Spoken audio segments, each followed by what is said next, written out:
Artificial intelligence is the hottest topic of research in today's world. And this is not a course which is related to computer science and engineering only. It is actually an application course. You may say that it is an application oriented course which you may apply everywhere in the world. You may find it in your day-to-day life also, like you can look for the smart devices at your home, like you have smart kitchen utensils, smart ACs, then you may have smart watches, all kinds of smart devices where you have some kind of sixth sense technology also embedded in it.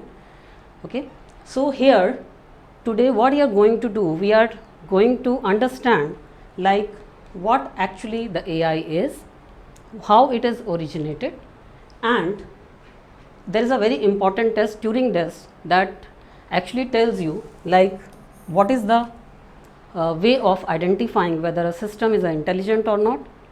Then since there is not a single definition of AI, it's actually is a very broad area, and in this very broad area it is very difficult to define each and everything of artificial intelligence in the limited course of time.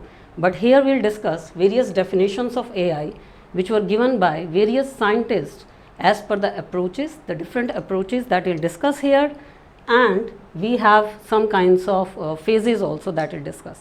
Okay. So let's start with the history of AI. So history is actually it's a turning point by the Alan Turing. You can see here in 1950 there was an English mathematician, that Alan Turing. He actually wrote a paper that is a computing machinery and intelligence, and he asked, can machines think? So this was a question actually that he raised, and this was a very important question. See, if we say that somebody thinks, so let me ask a question like if you think, or if I think, or let's say if your friend think, so how will we actually find it out that a person thinks? Okay, so let's say if he is not having the speaking ability, he is not being able to move anything, okay, or it's, let's say he is not being able to express out the expressions, then in that case we will not be able to find it out whether a person thinks. So he raised this question, and that was the question actually that take us to as far as possible actually. And he felt that if such kinds of machine will be evaluated, if such kind of machines will be able to make up, then in that case the problem will be that how we will find it out that whether we have succeeded in our mission or not, whether the machine that we have constructed that is being able to think or not. Okay, so communication with the world is really important to judge about an intelligence. So he quoted this, and this is really true, that you need a communication, a method of communication, so that you will be able to understand that somebody thinks, or the machine thinks, or the machines are intelligent or not. Okay. This work was carried by John McCarthy in 1956 actually in a workshop. He coined this term, the study of artificial intelligence. So he was the one who actually gave the name, and that name artificial intelligence started from this. So in 1956 he coined this term, and that's why he is considered as the father of artificial intelligence. So he believed in developing the machines that can be made to simulate the learning aspects of a man or a human, you may say. Okay. So coming back to what Alan Turing said that we need to devise a test, we need to work it out, like how we'll be able to determine whether a machine thinks or not. Okay. So he devised a test which is called as the Turing test. Is a great significance in the area of artificial intelligence. And what this test was, it was a basic test where we have an interrogator. Interrogator is a person that actually asks the questions, and to whom it asks, there was a respondent, a person that is a human, it may be a man or a woman, it doesn't matter, and a machine. All these three were in the different chambers actually, and the interrogator actually asked the questions. So he asked the questions to the respondent as well as to the system. So the responses are coming from both the ends, like the human is also responding to the queries, and this particular machine is also responding to the query. Now the thing is, if the interrogator is not being able to judge like from where we are getting the responses, then in that case we may say that yes, this system is an intelligent one. Because why? Because this machine is being able to make fool of the interrogator, that is not being able to understand whether the responses are coming from the machine or from the human. Then in that case we say that this machine passes the Turing test, and we can consider that machine as an intelligent machine. Okay. So why we call it that if a machine passes the Turing test, then that will be a intelligent machine. So there are certain reasons for that. What are the reasons? To pass that test, you need to have certain capabilities in the machine. Like first one is NLP, natural language processing. What exactly is NLP? See, when you restrict this English language to the textual language, and you restrict, you are ignoring that spoken content. Okay, so that we call it as NLP. So it's a method of communicating. Okay, so that means your system must have this NLP ability. The system should have this natural language processing ability, that it should be communicate successfully in English, and that is only the written part, okay, and not to the spoken part. Then the second thing, the second important characteristic is the knowledge representation. Knowledge representation is like whatever we see, whatever we listen to, everything we actually store in our brain in some another meaning, somehow, like there are certain methods to store in a human brain. So this machine should also be able to store it. Like if you say that something is like here, the Ram actually is at home whenever it is Sunday, okay, and today is Sunday. So that means these things the machine should be able to store in a proper way, and there are certain methods of knowledge representation that we'll take up in another sessions. Okay. Then we have automated reasoning. This is the part that the student this particular machine should be able to reason it out from the given information. Like the example that I have quoted, what example? Like Ram is always at home whenever it is Sunday or whenever it is rain or it is raining. Okay, and if we say that today is Sunday, so we can deduce from this that Ram will be at home today. Okay, so this is what is called as automated reasoning. And automated reasoning is whenever a system is having this automated reasoning, that means then the system only will be able to pass that Turing test. Then we have the machine learning. Machine learning is to adapt to the new circumstances. Like the machine should be able to, detect and extrapolate patterns. It should be able to deduce new things. It should be able to learn new things. Then only it will be able to pass that Turing test. So all these four capabilities were the part of the Turing test, but here the vision and the machine vision and this robotics was not involved in that.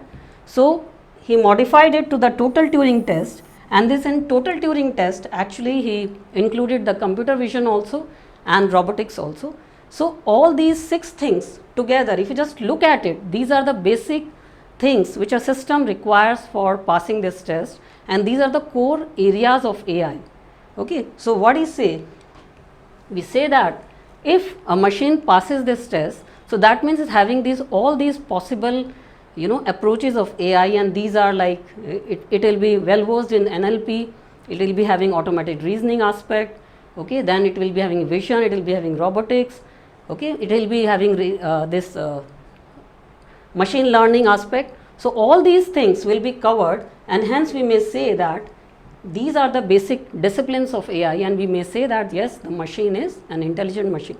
But again, there are number of controversies against this test, because according to them, machine intelligence is different from human intelligence. That means if you are trying to make that a machine is behaving like a human, that means that machine is an expert machine, is an intelligent machine. This is not a single method of deducing whether a machine is intelligent or not. Let's say we try to if we try to fly a plane, and we say that we have made the pigeons as fool, so that is not the method of making something or proving something intelligent. So proving in terms of human intelligence is not enough. So this was the controversy. Some says even if a machine passes the test, we cannot comment about the proficiency, it has achieved. Here machine is simply demonstrating the intelligence of human beings only. That doesn't mean that the machine is intelligent. So there are lots of controversies over this particular Turing test, but yes, somehow if we think about it, all these 6 characteristics which are the most important areas of AI that has been covered in the Turing test. So we can say that if the machine passes this Turing test, then we say that the machine is an intelligent machine. After this, we have some milestone history of AI. It's a continuous process. The journey is long, and you can see here in 1950 we have this Turing test. In 1955, this coin was actually built. This artificial intelligence term came out. Then in 1966, we have ELIZA, that was the first chatbot, and it simulates the conversation as a physiotherapist. Then 70s to 80s is considered as an AI winter. That was a pause time for AI. And in 1997, we have a Deep Blue, that was a chess computer, and he wins against the chess world champion. Then in 2011, again we have an intelligent speech assistant. In 2011, again we have a Watson, a supercomputer, and that wins against 2 human rivals in a quiz show. Okay, so after this, at 2014, in 2014, you all must be aware of this, that is Alexa is a virtual assistant, and from Amazon, you all must be having it at your home. And 2016, again a chatbot. 2017, AlphaGo, and 2018, the European Union, that actually gives the guidelines for the deadline with ethics in AI. So we need to follow some ethics also in AI. So now this journey actually is a very long journey, and if we talk about like what artificial intelligence is, so before that we should understand what an intelligence actually. So intelligence starts from data. This is data. What is data? Data is actually the raw facts. It's a raw facts. It can be characters, it can be symbols, it can be numbers, anything which you have all around, that may be considered as data. Okay. So we were talking about this information. So information part is, we say that it is the data with syntax. That means some syntactically information is associated, like syntax is associated. So syntax is, if we say that the frog flies is an example of a sentence which is grammatically correct. Okay, so we say that it is syntactically correct, the frog flies, but it is a meaningless information. So when you have some semantics associated with this information, then you call it as the knowledge. Okay, so when you say that kite flies, the kite flies is the right word, right sentence you may say. Okay, but the frog flies is a meaningless sentence. So frog flies can be considered as a information, but the kite flies is actually the knowledge. Okay, so whenever we talk about the knowledge part, so that means you have to have some semantic associated with it. Okay, so information can be true, can be false, but knowledge is always true.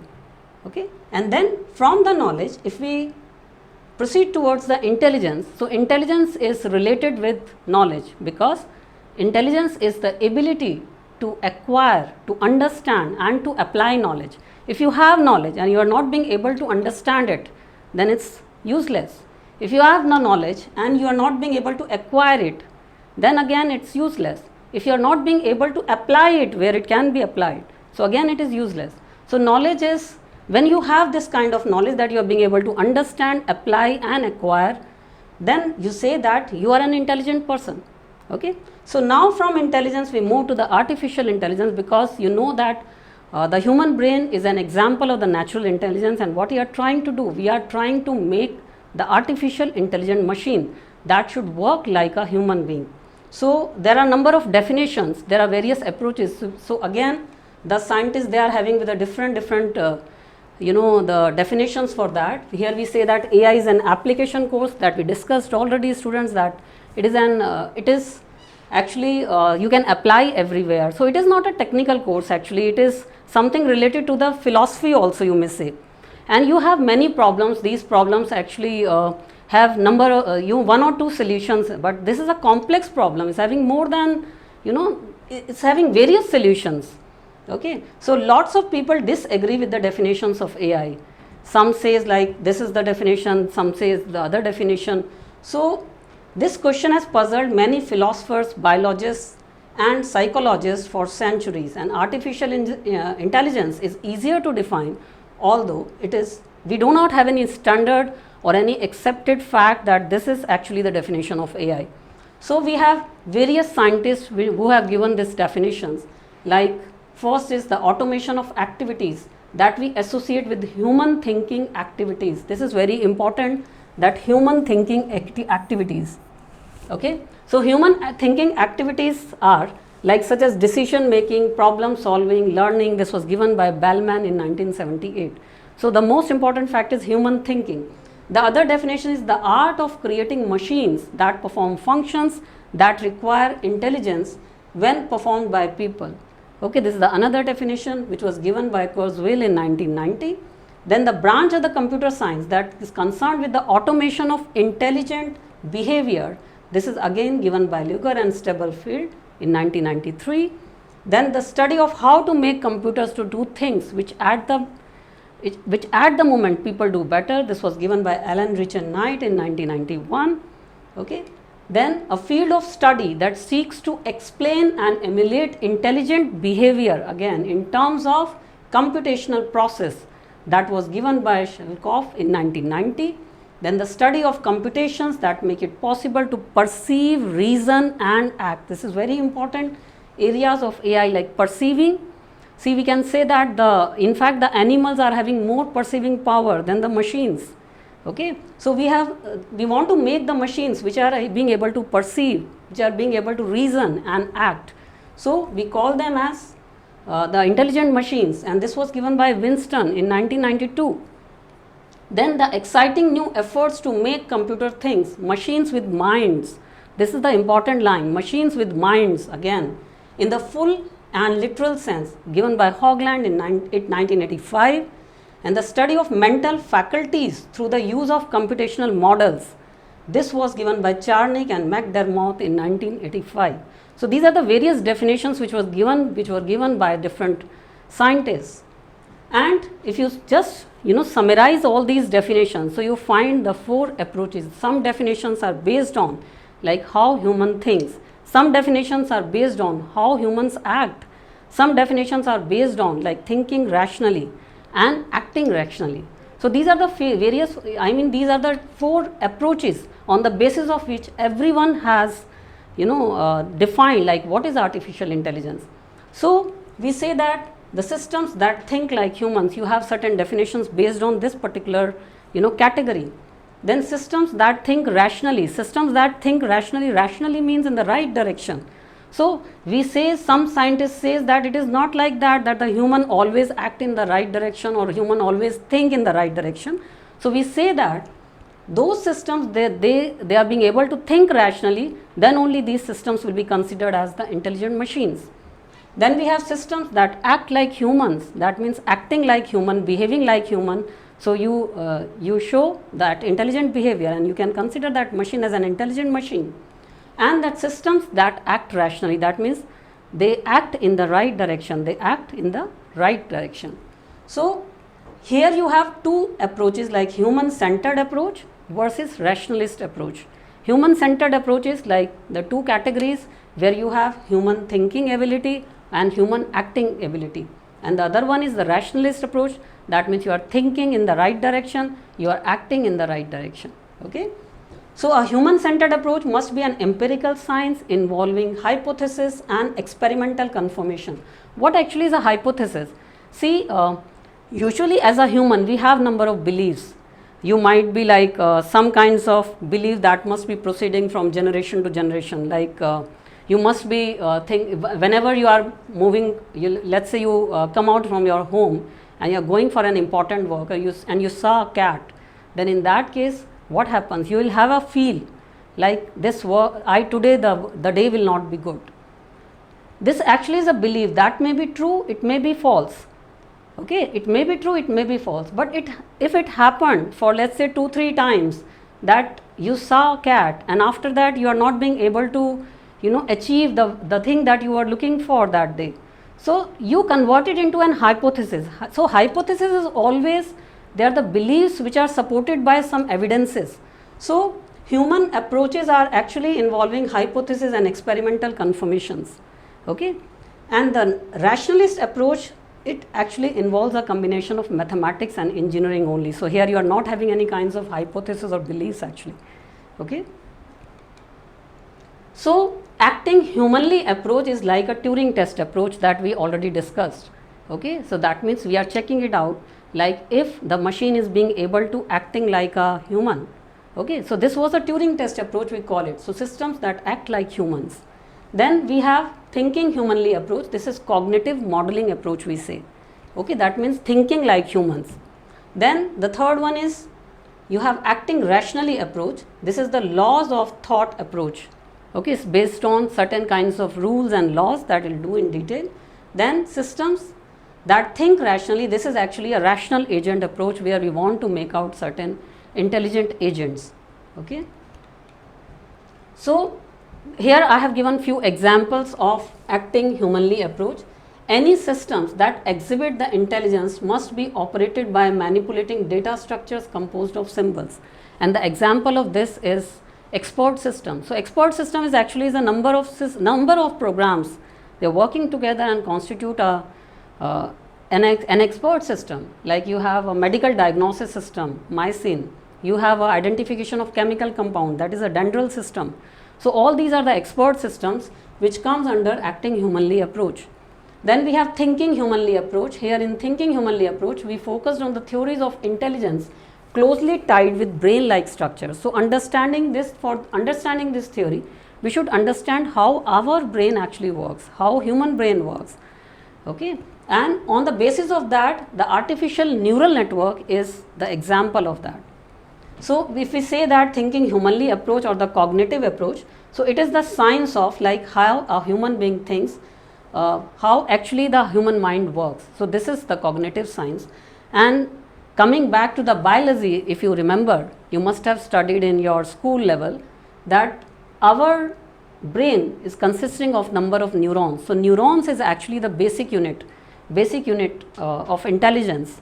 And you just see here, like we have a cell body, and we are having, these are the dendrites, and one dendrite is stretched to, this is what is called as axon, and this particular one is associated with another neuron, and the information or the electronic signal in our body communicates from one axon to another dendrite.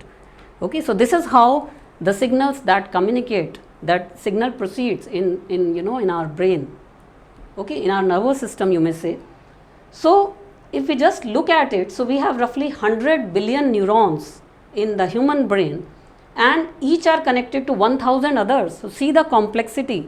We want to make artificial neural networks, and on the basis of which what we require a very good supercomputer, and for this we need to have 100 parallel processors. Okay, then we'll be able to solve this problem. So this is the just think about the level of complexity that we need to work it out. After that we have thinking rationally approach. So here we have right thinking. Right thinking is like this is law of thought approach. See, so whatever I say, then you have to conclude, you have to deduce something from it. Like if we say that say here I have given an example that Socrates is a man, and all men are mortal. Okay, so Socrates is a man and all men are mortal. So you can deduce from this that Socrates is mortal. So this particular approach is based on the rational approach, you can say, and it is a law of thought approach. Then we have acting rationally approach, where we have intelligent agents. So intelligent agents are like, these are the basic building block of AI. Okay, so let's say what is the job of an intelligent agent? That perceive its environment and act accordingly.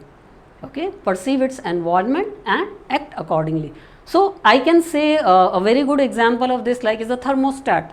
So thermostat senses its environment and it acts accordingly. That means it automatically cut off or it automatically gets on.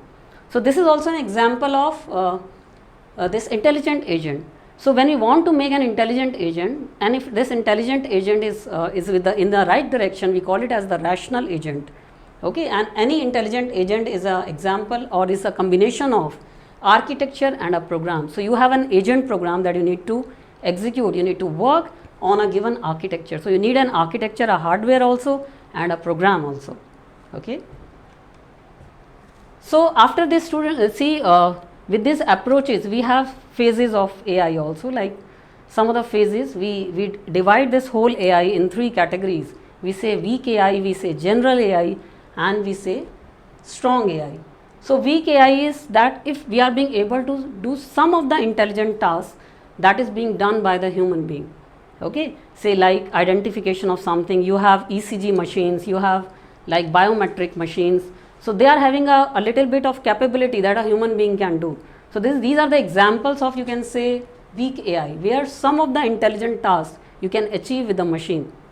The general AI is where every intelligent task done by the human being can also be done by the machine. Okay, so it's similar to like acting humanly, or like everything that a human can do, the machine can also be able to do that. So we call it as the general AI. And this strong AI is a bold claim, is a very big claim when we say that machine is more intelligent than human.